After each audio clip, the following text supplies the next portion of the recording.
piratas. Tuvimos tanto corsarios como tuvimos también piratas. A ver si hay alguien que quiera escribir en el chat cuál era la diferencia. Yo lo voy a decir muy brevemente. Acá Nora pone corsarios tenían licencia, perfecto. A ver, Corsario es, claro, bien, Eugenia está perfecto ahí como está y vamos a aclarar acá para todos que es un dato muy importante.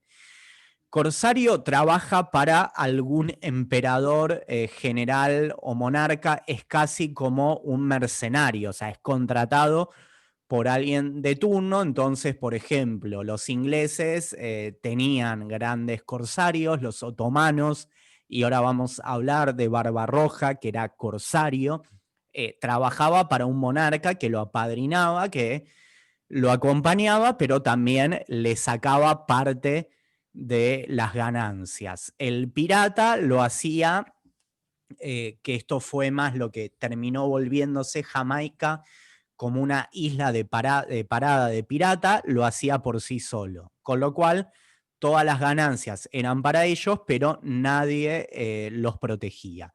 Con lo cual hubo muchos corsarios que era una manera de estar casi en el ejército, como ahora se podrá decir un mercenario, ¿sí? Robo para la corona. Bueno, de Argentina sí, eso jamás nos suena muy lejano esto de robo para la corona, pero vamos a imaginar que lo podemos entender. Entonces, vamos a hablar de uno de los primeros piratas judíos que, aclaro, spoileo, no es ni Barbarroja ni Barbarossa. Barbarroja, o también conocido por Barbarossa, ¿sí? Su nombre viene por su barba, que imagino que era colorada.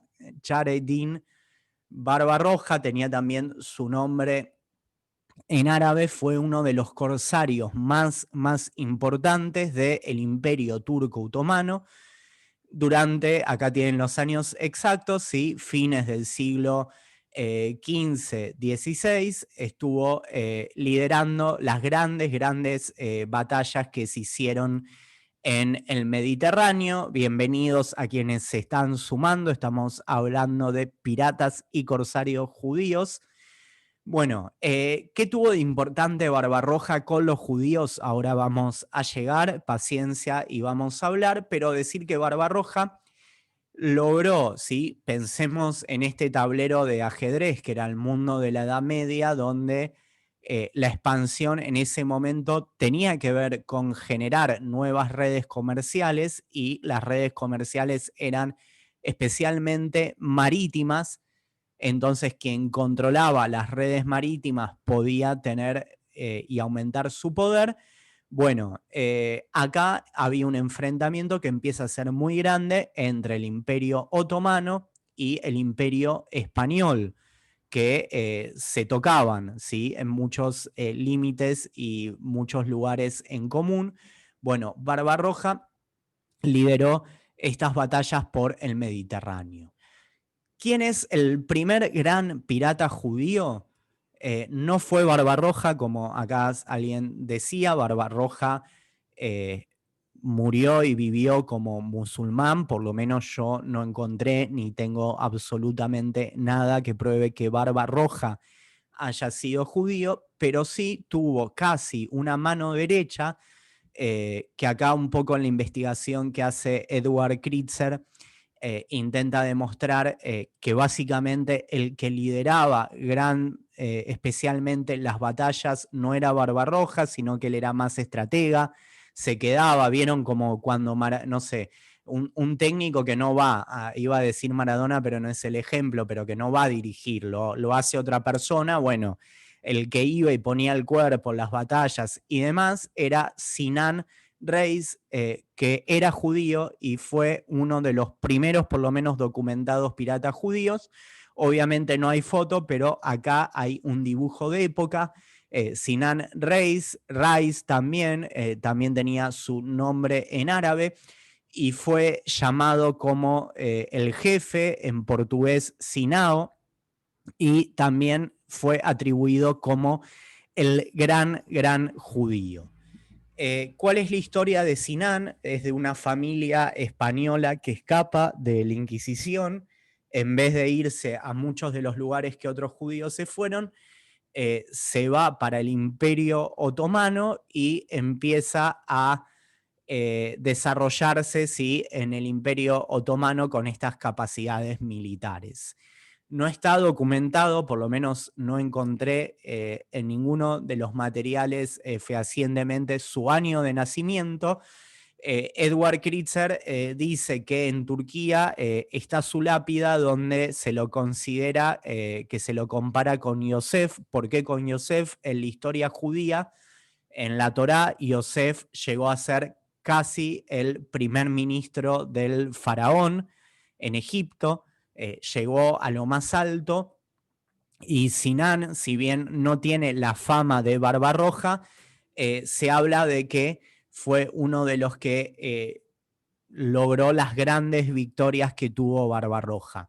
Incluso en alguna de la documentación que rescata Edward Kritzer, se cuenta que en una de las batallas más terribles y más sangrientas que se dieron en el norte de África, Barbarroja quería masacrar a toda la población que estaba ahí, y el que buscaba darle un trato humanitario a la gente era Sinan Reis. Aclaramos, todos estos que los podemos medir como héroes, imaginamos que las batallas no eran especialmente ni pacíficas ni agradables, pero está esta cuestión de como el único que podía moderar a Barbarroja era Sinan Reis. Y aclaración, fuera de lo que uno puede ver en las películas de los piratas o corsarios, como esos tipos incultos, salvajes y demás, la realidad, si vamos a ver en la documentación histórica, es que eran personas formadas, cultas y muy inteligentes para hacer lo que hacían.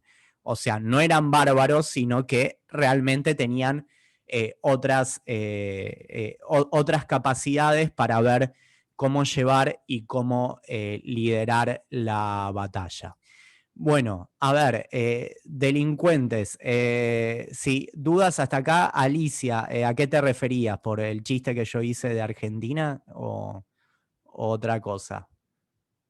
No, los piratas si eran delincuentes. Bueno, sí, lo que vamos a ver es que en esta cuestión de marginalidad, los corsarios estaban al amparo de un imperio. Y también vamos a ver que en el caso de los piratas se permitió, que es por lo menos la cuestión que a mí me parece más interesante y que luego vamos a plantear, en general también siempre se habló que a lo largo de los momentos de mayor persecución de los judíos no hubo defensa judía. Y con estos datos que tenemos acá sobre estos piratas y corsarios judíos enfrentando a lo que era el imperio español y portugués, vamos a tener algunos datos que nos hablan, ¿sí?, de que de alguna manera esta defensa judía, por lo menos como hipótesis, existió. Eran el ejército que no tenía Jamaica, claro, pero que no tenían los judíos. No todos defendieron especialmente a los judíos, no todos fueron judíos, muchos no es que fueron altruistas, pero vamos a ver algunos pequeños casos que sí lo fueron. Bien, vamos a avanzar. Lo tenemos a nuestro Rafael Palacci por acá. Rafa, vos te habías conectado, ¿me escuchás? ¿Nos escuchás? A ver, porque es un descendiente de uno de los que les vamos a hablar. Me parece que se desconectó o está por acá y no me escucha. Bueno, ahora les voy a mostrar. Está en un lugar que tiene mal internet. Ahí está con mal internet. Bueno, igual ahora vamos a presentarlo y vamos a ver qué está. ¿Sí? La historia de Sinan Reis continúa. Este fue el primero conocido como pirata judío, por esto algunos lo llamaban Sinan el judío, imagínense, pero no como algo despectivo, sino que contrastaba con la mayoría musulmana, que sea respetado como judío y que sea querido por los demás, casi como hay una novela que hizo Lessing en Alemania donde intentando demostrar y hablar de la tolerancia religiosa, pone la figura de Natán, el sabio, que muchos le atribuyen que era referida a su amistad con Moses Mendelssohn. En este caso, Sinan Reis va a ser el primero que es así fuertemente reconocido como judío, y nada más y nada menos que la mano derecha de Barbarroja, que le hace ganar las batallas más importantes. Pero la figura que va a aparecer acá de Samuel Palache, hay diferentes maneras de escribirlo, es todavía más extraordinaria y más increíble, porque esta historia, bueno, va a generar no solo de un pirata, de un corsario, sino de uno de los primeros acuerdos y tratados diplomáticos más importantes de la época. ¿Quién fue Samuel Palache? Samuel Palache, cuando Sinan Reis estaba en sus últimos años de misión de corsario para los otomanos, esperen que vamos a silenciar de nuevo siempre. Yo creo que me conecté. Acá está Rafael. Bueno, sí, quédate ahí que ya te vamos a necesitar. Quédate ahí, ahora ya te voy a dar micrófono y está. Decía, Samuel Palache, cuando Sinan Reis estaba terminando sus últimos años de esta piratería, nace en Fez, en la ciudad de Fez, hoy entiendo que Marruecos, y con su hermano empieza a escuchar un montón de historias de aventuras y demás por el mar. Pero su padre no era pirata, no era navegante, era rabino. Aún así, con su hermano empieza a armar una embarcación, y la figura de Samuel Palache, por lo menos en la historia, es como una mezcla de alguien, de ese comerciante que algunos lo amaban, otros lo odiaban, que sabía unir a todos y hacer acuerdos con todos, y que en el medio de todo esto también hacía algún tipo de piratería, pero recibía autoridad del mismo Imperio Otomano y de los mismos holandeses para negociar y para ser diplomático en su nombre.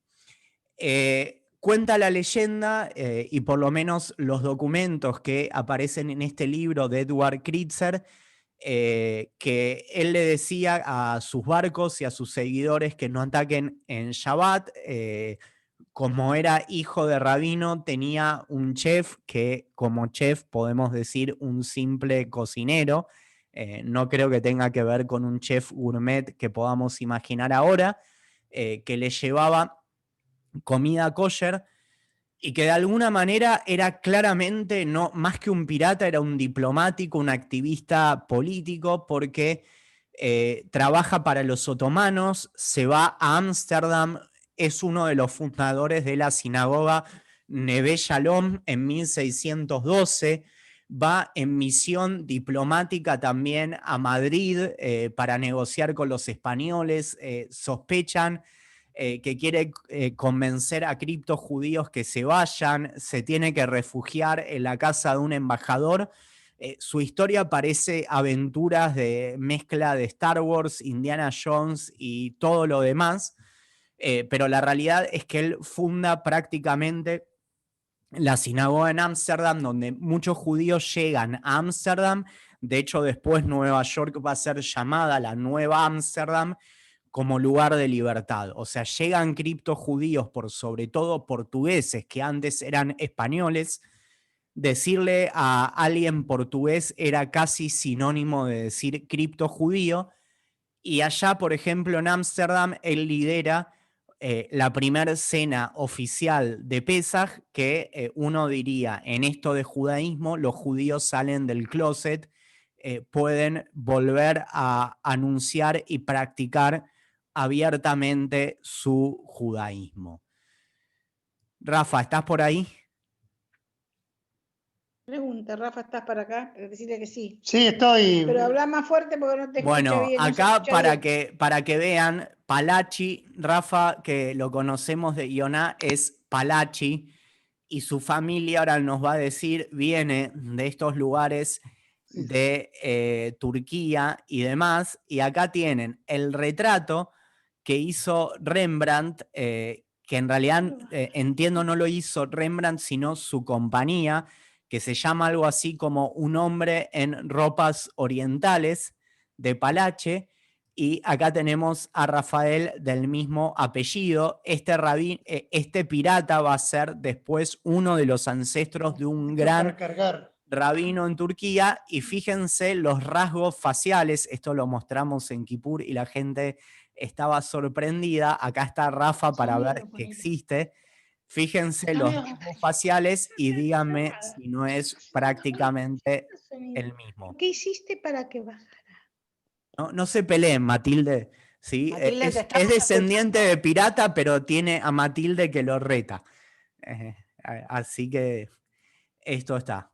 ¿Ven acá el parecido? A ver que 2 gotas de agua mandan. Bueno, acá tenemos a Rafael presente. Bueno, algunos datos de Samuel Palache. Él negoció una de las cosas que él empezó a hacer, o sea, él era como diplomático, pero no es que era embajador oficial. Él era esa gente, casi como un personaje, a ver, de Harrison Ford, que iba y le decía al sultán turco, che, ¿sabés qué? Ustedes tienen un enemigo en común con los españoles que perdón, le dice al sultán turco, miren, hay alguien más que también es enemigo de los españoles en esta guerra que están haciendo y nos conviene unirnos, que es Holanda. Y le dice, ¿sí?, a los holandeses que vayan también con los otomanos. En ese momento, sí, este tipo de alianza entre holandeses y el imperio turco otomano parecía algo totalmente improbable. Él hace este acuerdo diplomático que se cierra en el año 1608 y para cada uno trabajaba. Para muchos era un doble o triple o cuarto espía, porque a cada uno le pasaba información y decía lo que quería escuchar y estaba, pero de alguna manera, por más que esté acusado de espía, siempre sobrevivía, digo, y los propios imperios le daban ahí el poder que vaya, con lo cual era claramente alguien que hablaba muchos idiomas, que tenía una gran capacidad de palabra, que podía convencer al otro, y que lejos de ser este pirata violento, era un tipo estratega muy, muy inteligente, y que a la vez tenía esta capacidad de innovar y pensar en cómo crear estas redes comerciales. Él fue nombrado el primer presidente de la comunidad Neve Shalom de Ámsterdam, y cuando muere en 1616, se documenta que hubo miles de personas en la calle despidiéndolo y honrándolo, o sea que claramente era estos líderes carismáticos que logró llevar un montón de judíos a Holanda. Era alguien de los que hacía filantropía, alguien puede decir, bueno, por la piratería, que trabajaba para un imperio, para otro, que en todo lugar era respetado, y que tenía esto de que hasta se llegaba a pensar que era doble espía y ya no se sabía para quién trabajaba. Ojalá podamos pensar en esta visión optimista. Y ahora respondo lo de por qué se llamó Nueva Ámsterdam a Nueva York, en esta visión optimista que realmente en todos estos entramados tan complejos que él hizo, logró también favorecer y esperen que volvió a entrar Rafa y quedó el micrófono duplicado. Favorecer la libertad de los lugares que estaban. A la pregunta de Raquel, Ámsterdam fue uno de los lugares donde se respiró un aire de gran libertad frente a las persecuciones cristianas, musulmanes, cristianas católicas, porque también empezó ahí a llegar, digamos, también en Ámsterdam todo lo que era el espíritu protestante, y fue uno de los grandes lugares del liberalismo. Y la atmósfera que se respiraba en Nueva York tenía que ver con este lugar donde llegaban nuevos comerciantes, emprendedores en búsqueda de libertad. Hay algo similar en la primera arquitectura. Llegaron tantos portugueses, comerciantes, navegantes y demás a Ámsterdam. También esta idea de libertad durante muchas veces se respiró en Nueva York. Que ahora vamos a ver con algunos datos que también cómo llegan los primeros judíos a Estados Unidos, que también si llegamos a tener tiempo les cuento. Bueno, todo esto que estamos hablando de Ámsterdam nos vamos a volver a trasladar a América. ¿Sí? Si quieren, ayúdenme, please, a no abrir, salvo que sea para algo importante, micrófonos. Bueno, ¿cómo llegan a América?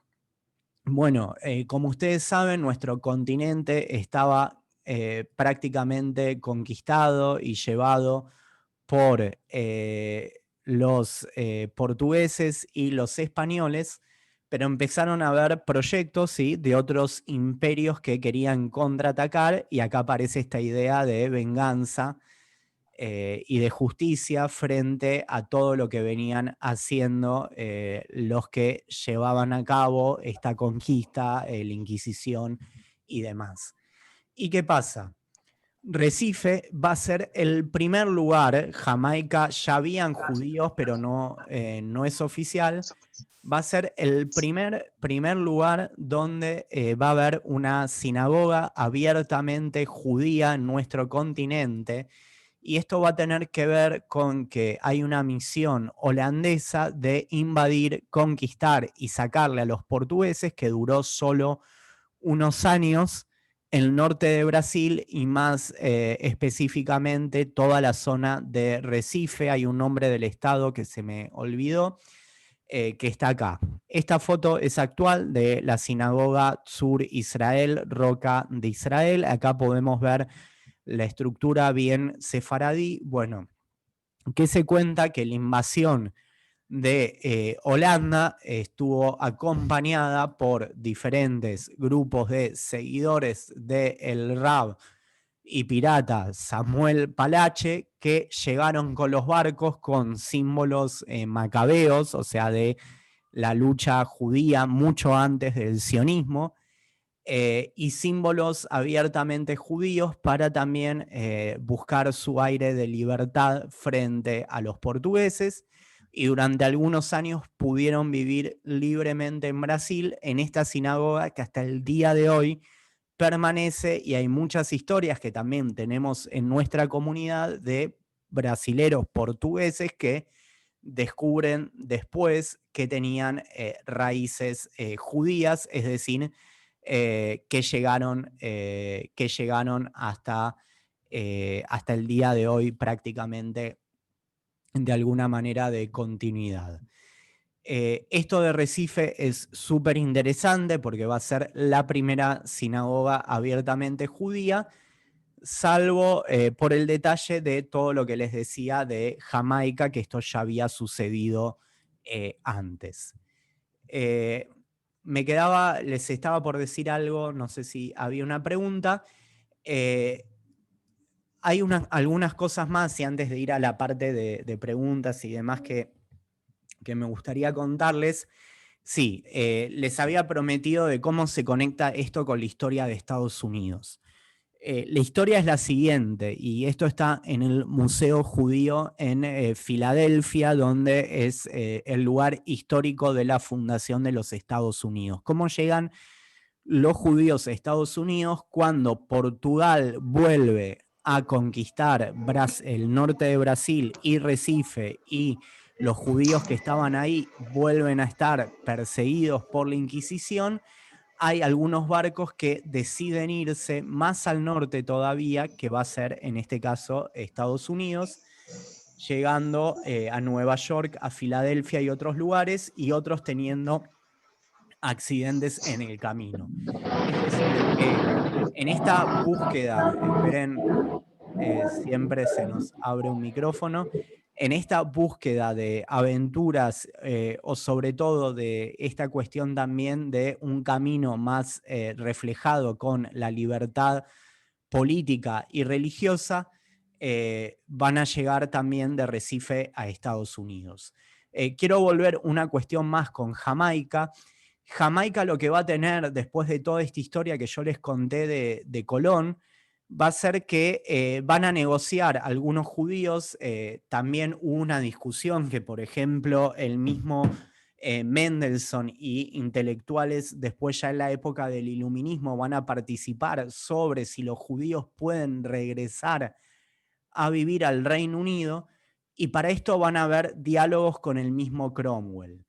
Y si bien los judíos no son en un primer momento autorizados a volver al Reino Unido, hay una negociación para que si ellos ayudan en la conquista, por ejemplo, de Jamaica, en las colonias británicas iban a tener la libertad religiosa que estaban anhelando. Vieron que muchas veces se acusó a los judíos de masones, de conspiradores, de todo esto. Alguien puede sacar de contexto todo lo que yo estoy diciendo y decir, vieron, los judíos fueron parte de la conquista del mundo, de América y demás. Aclaración frente a esto. Obviamente que todo lo que pasó en América y demás no estuvo liderado, ni planificado, ni llevado a cabo por judíos. Lo que estamos hablando es que en esta idea de hacer algo por proteger a los propios o encontrar una manera de construir libertad religiosa o incluso desafiar a los imperios más grandes del momento, hubo quienes tomaron caminos convencionales y hubo quienes tomaron caminos no convencionales al límite de la ley para también permitir encontrar nuevas cosas. Y todo esto que estamos hablando de América y de Ámsterdam son precisamente los lugares donde se va a desarrollar los conceptos liberales, y por liberales entiendo de libertad religiosa, de libertad de creencia y demás que hoy en día valoramos. Y que esto también uno puede pensar, por ejemplo, con la filosofía de alguien como Spinoza, que más allá de toda la persecución que sufrió Spinoza, venía como un adelantado de todo este contexto. Nora aclara muy bien, sí, Yosef Ben Menashe, que estaba en Ámsterdam precisamente, escribió el pedido para que los judíos puedan regresar a Inglaterra, y Mendelssohn es el que escribe a ese texto de Yosef Ben Menashe un prefacio a favor de esta libertad religiosa que en la otra parte de Europa, lo que llamaríamos la más ashkenazí, va a generar todo otro tipo de discusión. Bueno, les tiré un montón de datos. Acá les voy a pasar el mail, así no me olvido. Ahora les voy a subir acá como chat el libro para el que quiera. Y obviamente abrimos a preguntas de todos y todas para ahora sí los que quieren comentar o preguntar o demás mientras yo les comparto el libro.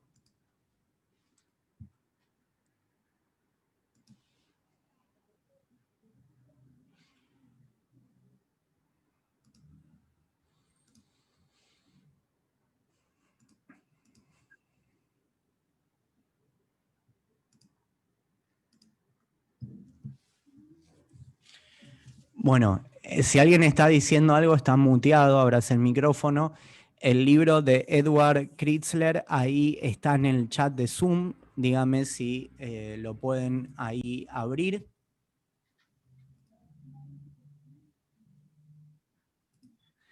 Y me acuerdo, esta parte que digo de la nueva piratería, creo que hay que tener cuidado cuando lo subamos a YouTube para no tener problemas. Bueno, Diego acá agradece. ¿Hasta dónde de América llegaron los piratas judíos? Esta no es un link, está como un archivo. Si alguno por alguna razón está en el celular o algo así, me manda un mail y se los paso, que ahora les copio mi mail. A ver, en lo que está, llegaron, o por lo menos lo que se documentó, lo que les decía, aparecieron en Brasil, hubo a ver, no necesariamente judíos, sino seguidores de este pirata o demás que estuvieron en Cuba, en Jamaica. Cuando yo estuve, toda esta historia la conocí un poquito cuando estuve hace muchos años en Puerto Rico, que me empezaron a contar de esta historia, también descendientes de cubanos, también de esto. Llegaron también por acá hasta Jorge en Curazao, por ejemplo. No todos eran piratas, muchos eran comerciantes y que escapaban. Curazao, al norte de Venezuela.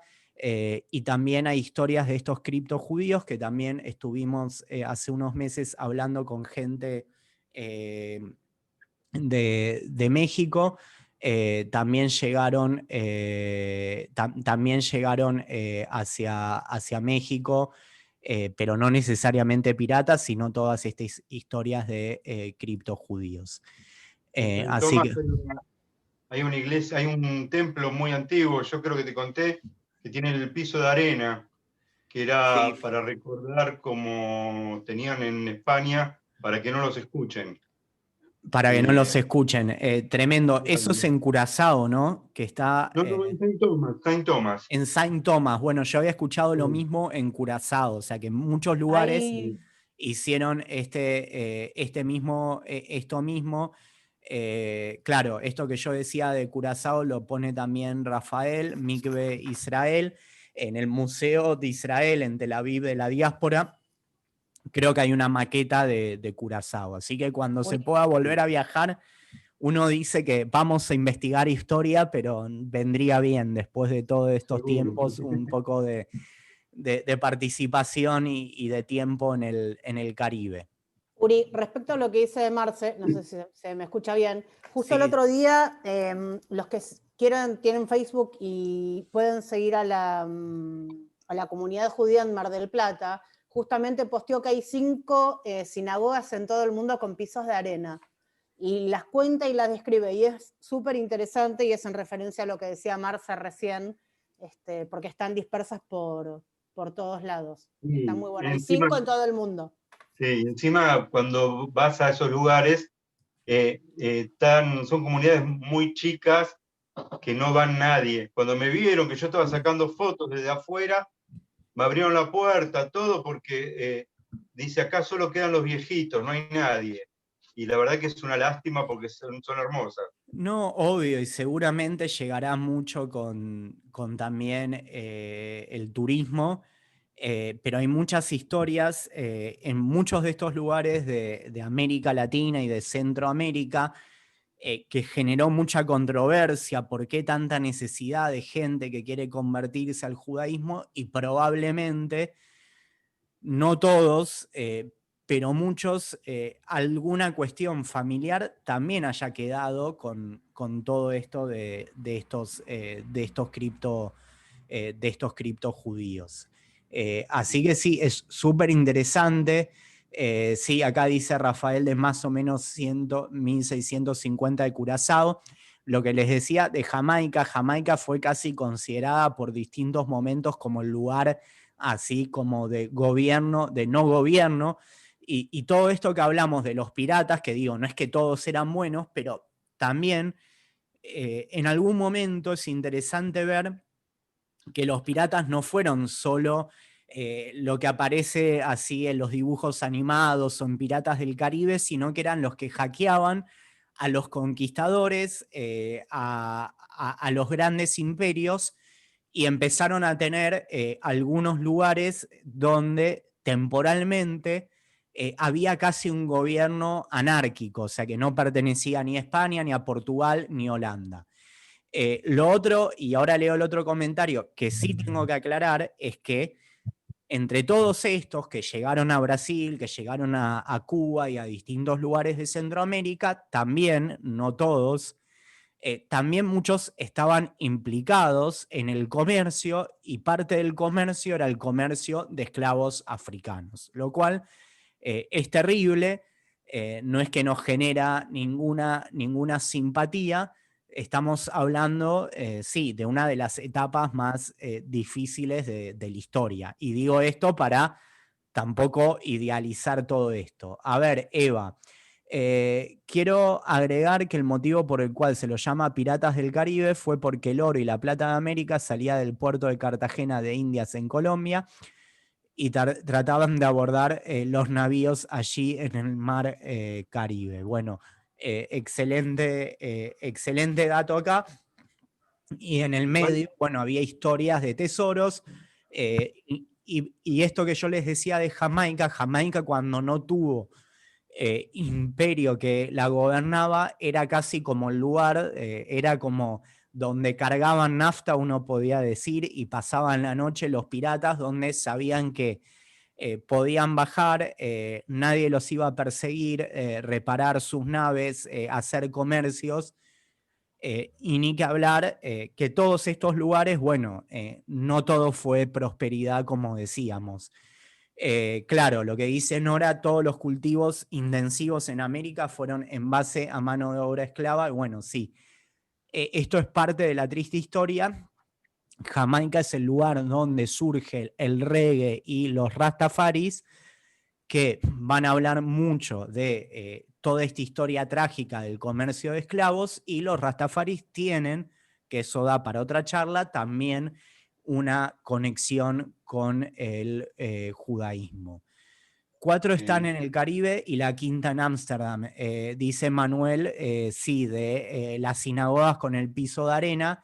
Bueno, esto que decíamos, Ámsterdam fue el lugar donde llegaron los criptojudíos, volvieron a ser judíos, y parte de la historia de que del final de Uriel da Costa y de Spinoza, que fue excomulgado, también tiene que ver con que esto es algo más largo, pero todo este clima de persecución que tenían los judíos, y que aún en Ámsterdam por primera vez volvían a ser aceptados como judíos, pero sabían que eso podía ser temporal. Entiendo que no, que ahora no está el piso de arena. La sinagoga portuguesa de Ámsterdam está reformada, creo que se reformó hace, no recuerdo si hace un siglo o 2 siglos, es hermosa. Rafael dice, sí, un tal Mosés Cohen Enríquez liberó en 1628 la única captura exitosa de una flota de tesoro hispanos considerada a más de 1.000 millones de euros. No sabía el valor, pero Mosés Cohen Enríquez fue uno de los líderes que aparece en la comunidad de Recife como una de las grandes eminencias, y hay algunos capítulos, Rafa, en este libro que yo les pasé, vos que lo podés leer también sin problema, que está dedicada a Mosés Cohen Enrique, que también está documentado como muchos de ellos. Y el dato de color es que uno de los grandes rabinos, cuando fue, que era de Ámsterdam, había creo que 3 rabinos cuando fue el germen de Spinoza, estaba precisamente en Recife. O sea que Recife fue durante un tiempo un lugar de mucha prosperidad para los judíos portugueses que estaban ahí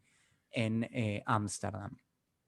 Así que bueno, hay un montón de cosas interesantes. Les cuento que está por ahí el libro, me mandan un mail y la vez que viene, para avisar y esto de nadie se olvide, vamos a hablar de las leyendas de el golem.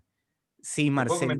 Más, el libro este que vos estás pasando, al comienzo tiene una introducción y cuentan cosas que yo no tenía ni idea, y no sé, lo comento porque para quien quiera leerlo es interesante. Habla de el origen sefaradí de los judíos, que habla de que existe Sefarad y los judíos como colonia desde la época del templo del rey Salomón, o sea, antes de toda la diáspora, ya existían los judíos sefaradíes en España. Es una de las hipótesis que se plantea, lo que vos decís, Marcelo, sí. Que como también de Alemania, no es que vieron como el Yiddish era algo como criticado de forma despectiva, de como una deformación del alemán, de que hubo judíos que llegaron antes, y hay hipótesis, la verdad que eso desconozco qué tan reales son, de que estos judíos fueron de los primeros que llegaron a España, ya con el Imperio Romano, claramente, no solo con la expulsión y la destrucción del templo, o sea, como pasa hoy en día, está Israel, aun cuando los judíos antes del enfrentamiento con los romanos, el imperio romano fue muy próspero y los judíos se expandieron. Tengo un saludo muy lindo que está por acá, Sibia, que me escribe que fue en mi morá, ¿sí? En Betel, en 6º y 7º grado, así que es una emoción muy grande. No sé, no llego a verte acá entre tantas cámaras por dónde estás, Sibia, pero sí, para mí uno de los momentos que más me marcó en mi formación judía fue en mi primaria. Y antes de mi bar mitzvah, creo que son los momentos que más marcaron. Bueno, ahí si querés abrir el micrófono, podés hacerlo, no sé si estás ahí con cámara. Sí, grabé la clase, después la vamos a subir. Los primeros 20 minutos de Jamaica me olvidé de grabarlo, así que quedará ¿Vas a Nueva York la película? Sí. Hola Uri, acá Hola. estoy yo, la mona Chivia, ¿me ves? No te veo, pero a ver, espera que subo porque te estaba buscando. Estoy con Manuel. Acá con te mi veo. Hola Manuel y hola Chivia. Sí, ahí Hola. estás, ahí te reconozco y te veo. Una alegría. Bueno, para mí ¿Están también. en Buenos Aires? Sí, en Villa Crespo. Ah, cerquita. Sí. Bueno. Así que me da mucha alegría haberte escuchado y bueno, mucha alegría que recuerdes que que todo lo que aprendiste de Tanaj en la escuela primaria te marcó. Yo sé que es así. Es así, a mí me da emoción que vos te acuerdes que me tuviste. Obvio, ¿cómo no me voy a acordar? La verdad que... En 6º y 7º grado. Sí, me acuerdo del 90% de mis alumnos. Perdón, no, en 5º y 6º. No, perdón, en 6º y 7º. Porque Mirá. en 6º y 7º era la escuela media y yo trabajé en la media de Betel. En la media, bueno, así que ahí me tuviste, bueno, increíble. ¿Viste? Increíble.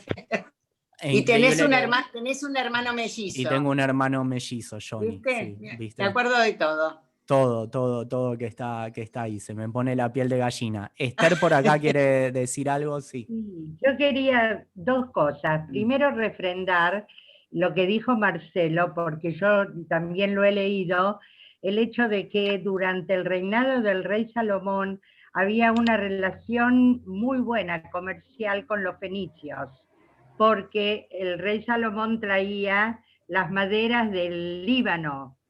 Por lo tanto, le pidió poder subir a sus naves, a las fenicias, que ellos no solían hacerlo, algunos representantes de su gobierno. Y así fue como con los fenicios llegaron los primeros judíos a lo que llamaron sefarad. Yo también lo he leído, Marcelo. Por otro lado, quiero hacerte una pregunta. Se cuenta acerca de las 10 tribus perdidas, que por el estrecho de Goering entraron a América del Norte en tiempos muy remotos y se distribuyeron por toda América. ¿Qué sabés vos de aquella tribu dentro de México, muy dentro, zona selvática, donde hay una comunidad cuyo dirigente, diríamos sacerdote, viste como si fuera un Cohen Gadol, lleva adelante, digamos, las tradiciones judías y se dice que fueron los primeros en organizarse comunitariamente como judíos en América? A ver, primero, dos cosas. Una, veo ahí que tengo un mensaje y me habían contado antes de empezar la clase. Hubo unos disparos en Viena, por lo que yo entendí fue afuera de la sinagoga de Viena y no estaba claro, pero me estaban escribiendo así. Esperemos que no haya sido nada grave. Entendía esto. Ahora, de todo lo que estabas recién, Esther, preguntándome, lo que sé es que hay hipótesis tanto de México, también hay judíos en la selva de Perú, también sí. se habló del Amazonas, como también están las historias con los etíopes que están conectados también con los rastafaris, que también judíos de Jamaica. sé que son hipótesis, probablemente creo que lo más que me pareció más así certero que leí son documentos de viajeros, de europeos que llegaban al Amazonas y veían cosas y veían algunos paralelos con algunos descendientes de judíos, con lo cual es probable porque, bueno, como cada lugar aprendió de otra cultura, también los judíos se dispersaron y alguna descendencia, alguna marca dejó, pero tendríamos que volver a entrevistar a alguna de las personas, por ejemplo, para lo de México, de México, para que nos diga mejor. Manuel quiere decir algo acá. Sí. Gracias. Bueno, ante todo nada. felicito por la clase brillante, pero quiero recomendarles a todos, hace creo que 2 años se estrenó un video